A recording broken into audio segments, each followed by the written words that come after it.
விவசாயிகள் எல்லாருக்கும் வணக்கம். இன்றைக்கான வீட்டில் என்ன பார்க்க வரோம்னா பார்த்தீங்கன்னா ஒரு புது விதமான கருத்தை பார்க்க வரோம். என்னென்னு கேட்டிங்கன்னா தென்னை மரம் நிறைய பேர் வச்சுருப்போம். வீட்டில் சிலவங்க ஒத்த மரம் 2 மரம் வச்சுருப்போம்.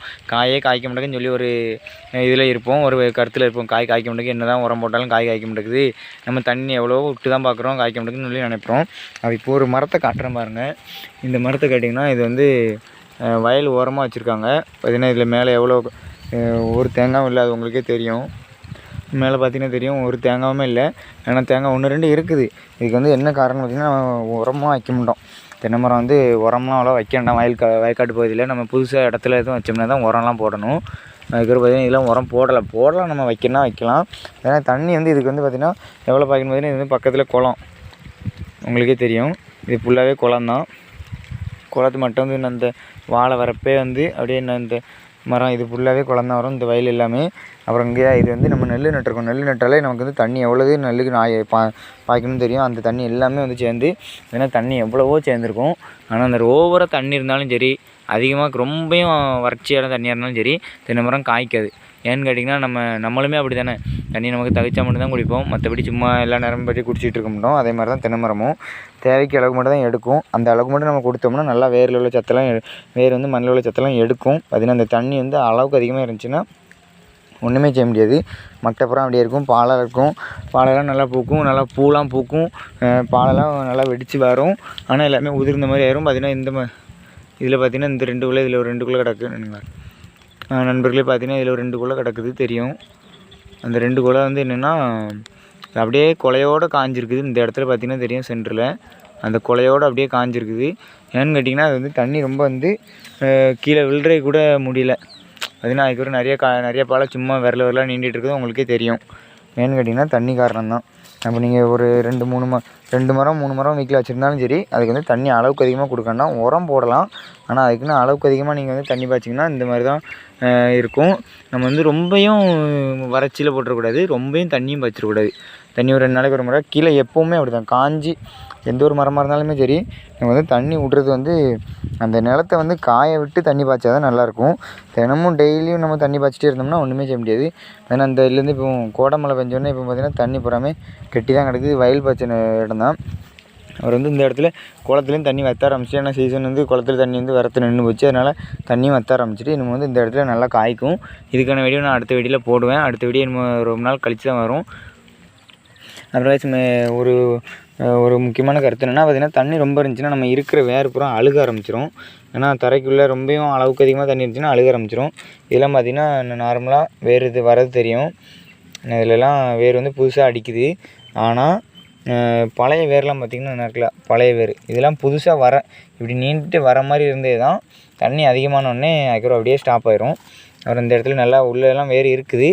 இது வந்து மேலே நீக்கி வேர் வரதெல்லாம் ஒன்றும் பிரச்சனை இல்லை. இருக்குல்ல, இதெல்லாம் இனிமேல் தான் வருது, இப்போ தான் வருது.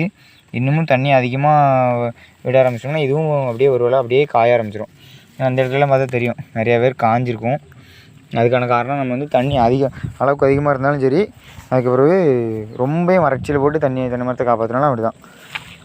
அப்புறம் உரம் வைக்கலான்னா நாங்கள் வந்து என்றைக்குமே இது வரைக்கும் சொல்கிறேன், நாங்கள் வந்து ஒரு 35-40 மரக்கிட்ட தென்னை மரம் வச்சுருக்கோம் வயலில். எல்லாமே வயலுக்குள்ளே தான் இருக்கும், தனித்தனியாக இருக்கும், தோப்பு மாதிரிலாம் இல்லை. வச்சது பார்த்திங்கன்னா எல்லாமே ஒரு இதுக்குமே நாங்கள் உரம் வச்சது கிடையாது இது வரைக்கும். அதுவே எடுத்து தழுக்கு அதுவே வர்றது தான். ஆனால் இந்த மழை நேரம் மட்டும் காய்க்காது. ஏன்னு கேட்டிங்கன்னா தண்ணி வந்து நம்ம குளத்து பக்கத்தில் தான் வயல்னோடனே தண்ணி அதிகமாக இருக்குன்னு ஒன்றுமே காய்க்காது. இளநீ மட்டும் எதனா 2 கிடக்கும், ஒவ்வொரு குலைக்கு ஒன்று கிடக்கும், அதை மட்டும் பறிப்போம். தேங்காய் வந்து விளைஞ்சின்னா உடனே விழுந்துடும். அதுக்கப்புறம் எலிகளும் நிறையா அட்டகாசம் பண்ணுது மேலே ஏறிவே, அதனால் ஒன்றும் செய்ய முடியாது நம்மளால்.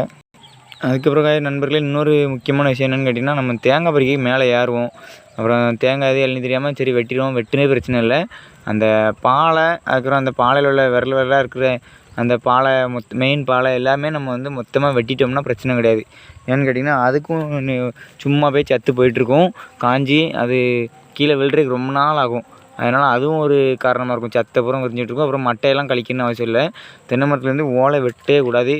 ரொம்பவும் பழுத்து போய் நிற்கிற ஓலையை மட்டும் என்ன வெட்டலாம். மற்றபடி நார்மலாக சும்மா பச்சையாக நிற்கிற ஓலை ஒரு ஓலையுமே வெட்டக்கூடாது. ஏன்னு கேட்டிங்கன்னா அந்த ஓலையால் தான் அந்த மரத்துக்கே ஸ்ட்ராங்காக இருக்கும். ஓலை எவ்வளோக்குள்ள துண்டாக வெட்டுறமோ அவ்வளோக்குள்ள இது வந்து பனைமரம் மாதிரிலாம் தழுக்காது. பனைமரம் தான் எவ்வளோ தொண்டி வெட்டினாலும் எப்படியாவது பாஞ்சு வந்துடும். ஆனால் இது தென்னை மரம் அப்படி கிடையாது. தண்ணி எவ்வளோக்கு இருக்கோ அதுக்கப்புறம் அந்த தென்னை மரத்து மட்டை ஸ்ட்ராங்கில் மட்டும்தான் இருக்கும். மட்டை நம்ம பிடிச்சி ஏறும்போதும் கவனமாக பிடிச்சி ஏறணும். ஓரத்தில் அடி மட்டையை பிடிச்சா மட்டும்தான் வழுவாது, மட்டையும் உருவாமல் இருக்கும். நம்ம கொஞ்சம் மேலே தள்ளி பிடிச்சோம்னா மட்டை உருவ ஆரம்பிச்சிடும். ஒரு சவுண்டு மட்டும்தான் கேட்கும் டக்குன்னு, அதுக்கப்புறம் அப்படியே மட்டை உடஞ்சிரும். அதுக்கப்புறம் வேறு ஒன்றுமே செய்ய முடியாது. நமக்கு வந்து நம்ம சேனலுக்கு புதுசாக இருந்தால் ஷேர் அண்ட் சப்ஸ்கிரைப் பண்ணிக்கோங்க. உங்கள் நண்பர்கள் யாரும் ஒரு தென்னை மரம் 2 தென்னை மரம் வச்சுருந்தாங்கன்னா அவங்களுக்கும் கமெண்ட் பண்ணுங்கள். இது வந்து நானாக சொல்கிறது கிடையாது எதுவுமே, ஏன்னா நாங்கள் வந்து தென்னை மரம் வச்சுருக்கோம் நிறையா. அதனால் அதை பார்த்து எல்லாமே எனக்கு கொஞ்சம் அனுபவம் உண்டு. அதனால் அதை பற்றி தான் சொல்கிறேன். நானாலாம் எதுவும் கருத்து சொல்லலை. அப்படி இல்லைன்னா நீங்கள் செக் பண்ணி பார்த்துக்கோங்க என்னது வேணும்னு. அப்படி இல்லைன்னா கமெண்ட்டில் எதுவும் கேளுங்க, நான் அதுக்கான வீடியோவும் போடுறேன். வேறு எதுவும் வீடியோ வேணுன்னா அதுக்கான வீடியோவும் போடுங்க. அப்புறம் பார்த்திங்கன்னா இது வந்து இந்த இடத்துலேருந்து ஏற்கனவே கொஞ்சம் கரைஞ்சிருக்குன்னா இந்த இடத்துல வந்து ஒரு ஓலை வந்து நிறையா குமிச்சு போட்டுருந்துருக்காங்க. ஏன்னா நெல் வயல் இருக்கும்போது நெல் வயலில் வந்து ஓலை விழுந்துச்சுன்னா அதை வந்து அப்படியே மரத்து மூக்கில் குமிச்சு போட்டிருக்காங்க. ஏன்னா பக்கத்து இடத்துல வேற ஆள் தோட்டமாக இருக்கும், அதனால் மரத்து மூக்கில் குமிச்சு போட்டது அப்படியே தீயை கொளுத்திருக்காங்க. கொளுத்துட்டு வந்து அப்படியே எரிய ஆரம்பிச்சிட்டு வேறெல்லாம் பார்த்திங்கன்னா இந்த இடத்துல எல்லாமே எரிய ஆரம்பிச்சிட்டு இதில் இது வரைக்கும் கருப்பு அடிச்சிருக்கு. அப்புறம் இது ஒன்று தீயை கொளுத்தக்கூடாது, மரத்து மூக்கில் கொளுத்தலாம்னா தூரம் தள்ளி கொண்டு போய் கொளுத்தி போட்டுடலாம். ஏன்னா ஓலையை வந்து நம்ம சீக்கிரமாக அதை அப்ரூவ் பண்ண முடியாது, ஒதுக்கவும் முடியாது. அதனால் கொளுத்திட்டோம்னா நமக்கு இடம் மிச்சமாகும், பிரச்சனை இல்லை. ஆனால் அது கொளுத்தக்கூடாதுன்னு தான் சொல்லுவாங்க. ஆனால் நம்ம தென்னை மரத்துக்கு பாதிப்பு இல்லாத மாதிரி தூரம் தள்ளி போய் மேலேயும் கீழே லைனு அப்புறம் வந்து மேலே ஓலை எந்த மரமும் இல்லாத அளவுக்கு கொளுத்திட்டோம்னா பிரச்சனையே இல்லை நமக்கு. நண்பர்களே பார்த்திங்கன்னா இப்போ வந்து நான் ஓலை வெட்டக்கூடாதுன்னு சொன்ன மரத்தில் எதுக்குன்னு கேட்டிங்கன்னா, நம்ம வெட்டுற தென்னை மரத்தில் பார்த்திங்கன்னா ஒரு 10 ஓலை 15 ஓலை இருக்கிற மரத்துலன்னா வெட்டாமல் இருக்கலாம். ஆனால் இந்த மரத்தில் பார்த்திங்கன்னா ஒரு 35-40 ஓலை கிட்ட இருக்குன்னு நினைக்கிறேன் என் வரைக்கும். அதனால் நம்ம கணிப்படி தான் சொல்கிறேன். இந்த மாதிரி இருக்கிற பண்ணையில் நம்ம வந்து பார்த்திங்கன்னா உங்களுக்கே தெரியும் நிறையா அடர்ந்து காய்ச்சிருக்குது. ஆனால் மட்டை ரொம்ப இருக்குது. இந்த மட்டை கீழே உள்ள மட்டையெல்லாம் எடுத்து விட்டால் தான் நமக்கு அந்த கொலைக்கும் நல்லா சத்து போகும். இது வந்து வீணாக நம்ம தேவையில்லாத ஓலைலாம் கீழோடி ஒரு 2 லைன் ஓலை வந்து தேவையில்லாத ஓலை தான், அந்த ஓலையெல்லாம் எடுக்கலாம். ஆனால் ஒரு 10-15 மட்டை தான் இருக்குது. அந்த மரத்துலேயும் போய் நம்ம வந்து மட்டையை கழிச்சோம்னா அது வந்து முட்டாள்தனம் தான்.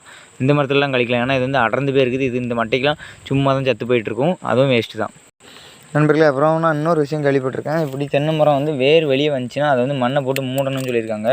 இது வந்து எனக்கு எப்படின்னு தெரில. நான் வந்து எனக்கு தெரிஞ்ச அளவுக்கு எங்கள் வயல்லலாம் எல்லா மரத்துலேயுமே இதே மாதிரி வந்திருக்கும். அது ஏன்னு கேட்டிங்கன்னா, நம்ம வந்து ஃபுல்லாகவே வயலில் பார்த்தீங்கன்னா இது எல்லாமே நெல் வயல் தான். நெல் வயலில் தான் உள்ள ஒன்று வச்சுருப்போம். முக்குக்கு வரப்பில் முக்கில் வச்சு நம்ம வந்து தென்னை மரத்தை வளர்த்து வச்சுருப்போம். இப்போ வந்து பெரிய பண்ணை போட்டோம்னா அது வந்து மூடலாம். ஆனால் வந்து நம்ம வந்து வயக்காட்டில் தான் வச்சுருக்கோம். ஏன்னா கீழே வந்து பூராமே வேர் போய் அந்த வேர்லாம் அழுவ ஆரம்பிச்சிடும். ஏன்னா தண்ணி ஓரளவு ரொம்ப போயிட்டுனா அழுவ ஆரம்பிச்சிடும். அதனால் மேலேருந்து புது வேர்லாம் வர ஆரம்பிச்சிடும்.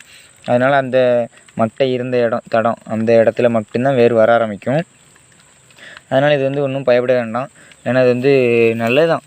ஏன்னா புதுசாக வேர் வந்து நம்ம இந்த இடத்துலேருந்து கீழே இறங்கும். இது வந்து புது வேர் வந்து எதுவும் வந்துச்சுன்னா இப்போ வந்து தெரியும். நற்கலை இதெல்லாம் புது வேர் தான். இது எல்லாமே பச்சை தான். இனிமேல் தான் கீழே இறங்கும். ஆனால் இது வந்து முளைக்காட்டியான்னு கேட்டிங்கன்னா, இப்போ வந்து நல்லா வேர் விட்டுட்டு இருக்க நேரம் கோடை வந்துட்டு அதில் உடனே தண்ணி காணாமல் எல்லாம் பட ஆரம்பிச்சு. இந்த இடத்துல பார்த்திங்கன்னா தெரியும் புதுசாக வேர்லாம் அடிக்க ஆரம்பிச்சிட்டு. இது வந்து இனிமேல் பருவம் வேறாக அப்படியே பெரிய வேறாக மாற ஆரம்பிச்சிடும். மாறிட்டு அதுக்கப்புறம் நல்லா தென்னை மரம் கொஞ்சம் ஸ்ட்ராங் ஆயிரும். நண்பர்களே, இதே மாதிரி நமக்கு வந்து நிறையா தகவல்லாம் இருக்குது. இது எல்லாமே நான் சொல்கிற கருத்து கிடையாது. ஏன்னா எனக்கு வந்து அனுபவம் உண்டு. தென்னை மரம், பனை மரம், அப்புறம் வந்து கொஞ்சம் விவசாயத்தில் கொஞ்சம் அனுபவம் உண்டு. அதை பற்றி தான் நான் சொல்கிறேன். ஏன்னா எனக்கு சொல்லி தந்த அப்புறம் எங்கள் அப்பா தான். அவங்களும் எனக்கு நிறையா டீட்டெயிலாம் சொல்லுவாங்க. தென்னை மரம் ஏறுறது எல்லாமே எங்கள் அப்பாட்ட தான் கற்றுக்கிட்டது. அவரை பார்த்தீங்கன்னா இதே மாதிரி என்னென்ன டீட்டெயில் வேணுமோ எல்லாமே கேளுங்க. நான் கமெண்ட்டில் கேளுங்க, அதுக்கான வீடியோ போடுறேன். அப்புறம் பர்சனலாக கேட்கனாலும் கேளுங்க, நான் ஃபோன் நம்பரை கமெண்ட்டில் சொல்கிறேன். அப்புறம் நம்ம சேனலில் பிடிச்சா லைக் அண்ட் ஷேர் சப்ஸ்கிரைப் பண்ணிக்கோங்க. நம்மளை போடுற வீடியோ எல்லாமே உங்களுக்கு தொடர்ந்து வந்துகிட்டே இருக்கும். அப்புறம் உங்கள் ஃப்ரெண்ட்ஸ் யாரும் 2-3 தென்னை மரம் வச்சுருந்தாங்கன்னா 2 மரம் 1 மரம் வச்சுட்டு காய்க்கவே இல்லை அப்படின்னு சொல்லி புலம்பிட்டு இருந்தாங்கன்னா அவங்களுக்குலாம் இதை அனுப்புங்க.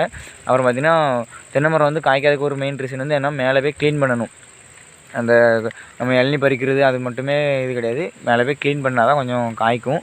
அப்புறம் நம்ம வீடியோ பிடிச்சா லைக் அண்ட் ஷேர் சப்ஸ்கிரைப் பண்ணிக்கோங்க. Thank you guys.